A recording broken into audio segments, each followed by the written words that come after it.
Hello there, and welcome to the Marshall University Passing the Leadership Baton Series. My name is Cody Hatton. And I'm Kay Leone.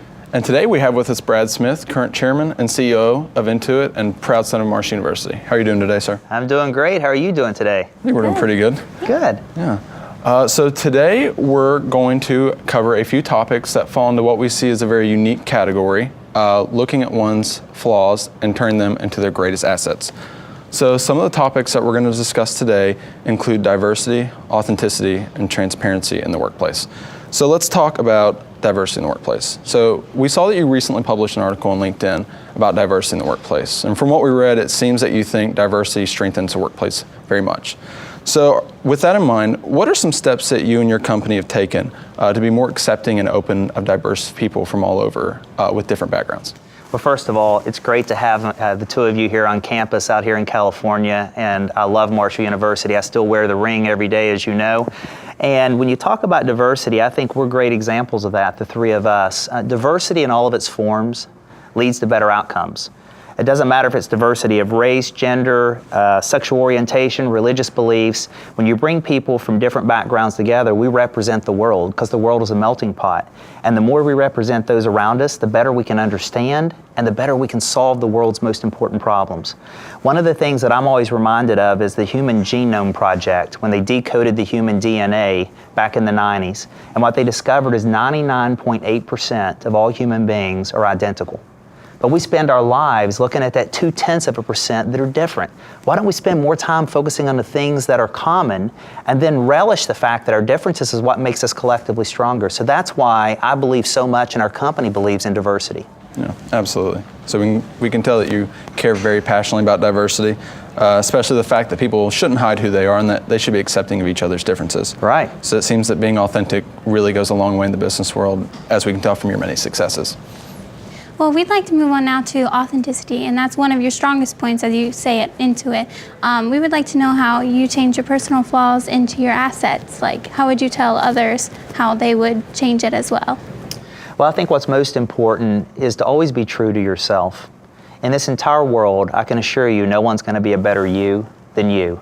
And that means you need to embrace your strengths, your gifts, but also try to minimize your weaknesses, but don't seek to be perfect. No one's ever going to be perfect. We all look in the mirror in the morning and we say, gosh, I've put on a few extra pounds, or I'm getting wrinkles, or in my case, maybe my hair is getting a little gray or a lot gray. But you've got to embrace that because that's simply an opportunity for you to be the best version of you can. And this is the analogy I give. If you were thinking about life as a sport, I would suggest that you play baseball and not gymnastics. And you may say, well, what does that have to do with embracing your flaws? Well, in gymnastics, if you think about how the competitions go, you step out onto the mat, and then they begin to deduct points for every mistake you make. And so what happens is a gymnast tries to be perfect, and they're always playing with this tension. On the other hand, you think about baseball, the greatest hitter ever was Ted Williams. His best season, he hit .406. His lifetime batting average was .344. That means he did not get on base 2/3 of the time. He struck out 2/3 of the time, and yet he's the world's greatest hitter. So I want people to step up and swing for the fences. And if you don't get on base, that's okay. You got another chance to get up at bat. Play baseball. That's awesome. So definitely vulnerability is something that would make you a stronger leader. Like, as you stated before, it's a personal flaw. So would you say it does make you a stronger leader? You know, it does. And I think what it does, Kaylee, is it gives you the chance to create an environment where everyone treats success and failure the same. It's simply an opportunity to learn and grow. And if you can actually role model that as a leader, if you can stand up and talk about the mistakes you've made, and you make it safe for everyone else, because then they say, wow, maybe I could have that person's job because I make mistakes, but it didn't stop him or her from getting that position, so maybe I can as well. And I learned that lesson from my dad. My dad was the mayor of our hometown in Canova, West Virginia. And I had the chance to go home one day and watch him give a speech. And during that speech, he used the word ain't, probably a half a dozen times. Now, after the speech, I went up and I said, Dad, are you open to some feedback?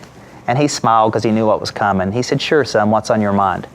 And I said, you used the word ain't at least a half a dozen times. And at our kitchen table, you never let my brothers or I use the word ain't. What gives? And he said, son, look at me and look at them and recognize that people prefer their leaders with flaws because that makes leadership more attainable for the rest of us. So if they know I can become the mayor and I'm not perfect. Maybe one of them is sitting there right now dreaming that maybe they can be the mayor too. And that's what leadership's all about. Absolutely. That's some great insight on that. Let's move on to the topic of transparency. So transparency, or what some other business leaders might call vulnerability, we've seen as a key aspect of your leadership at Intuit.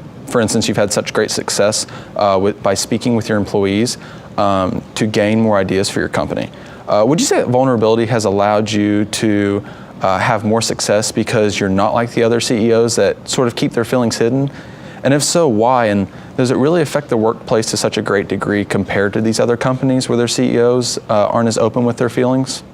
You know, Cody, I can't speak to how other CEOs lead their companies, and I'm not sure if they do or they don't express their feelings, but I learned early on from where we grew up to never mistake kindness for weakness. We're all human beings. We're sons and daughters. We're brothers and sisters. We're wives and husbands. We're mothers and fathers. And so it's important to first recognize that we're just humans. We're just people helping people. In fact, our Intuit logo dots the T's and not the I's. And if you look at the logo, it's because the two T's look like people with their arms extending out, holding hands. And in between the two T's are the letter U and I. And it's people helping people and trying to get together to help you and I. So I love that concept. It's embodied in our company culture. It's the way I was raised. That's the way I'm sure you were raised. And I think that's the important thing for leaders to think about is we're just people helping people. And so at the end of the day, what I would suggest to any leader who is trying to hide their feelings is there's an old quote my dad used to share with me. The further up the flagpole you climb, the more your rear end shows. So you may think you're hiding something from your employees, but I guarantee you they're seeing the mistakes and they're watching the things you're doing, so you might as well be true about it because otherwise your butt's showing either way. Right. Absolutely. All right. With all these points in mind, would you say these attributes has helped you become you, Brad Smith? And do you have any advice that you could give anyone else that maybe that could overcome these like flaws and accept their vulnerabilities? You know, the best piece of advice I can give is what I shared a few minutes ago. Just be true to who you are. Wake up every day and try to be a better version of yourself. Continuously lean in and seek to learn and grow. Treat a setback the same way you treat a success, as an opportunity to learn. And the most important thing, never forget that life is a team sport. There's a great quote from Eleanor Roosevelt. She once said that we're all born angels with only one wing. And the way we learn to fly is by holding on to each other. But there's an even better quote for me. It's not I am or you are, it is we are, Marshall. And that is life's lesson. Life is a team sport. So we'd like to thank you all for being a part of this and watching. If you would like to see more of these interviews, you can go to marshall.edu/COB on the College of Business's website. And we thank you again for being a part of this. We are Marshall.